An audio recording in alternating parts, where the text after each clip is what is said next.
Le rapport du Conseil d'État constate que certes, il y a eu beaucoup d'expérimentations qui ont été menées depuis 2003, mais qu'en revanche, la méthodologie, les principes essentiels de la méthodologie de l'expérimentation ne sont pas toujours respectés par les personnes publiques qui souhaitent expérimenter une mesure.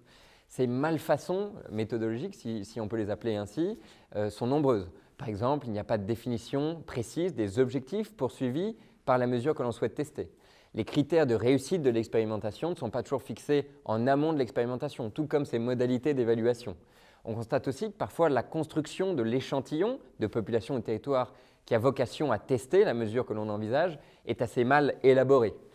Peut-être le principal défaut que l'on constate méthodologique, c'est que pour les expérimentations les plus importantes, celles qui soulèvent de forts enjeux économiques et sociaux, eh bien on généralise la mesure testée avant même son évaluation.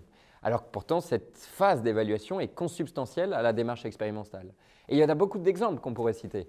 Par exemple, la généralisation de la garantie jeune, des rythmes scolaires, de la réforme de la première année de médecine, du dispositif des internats d'excellence, du revenu de solidarité active sont autant d'expérimentations qui ont été généralisées avant leur évaluation. Ces carences méthodologiques présentent des inconvénients.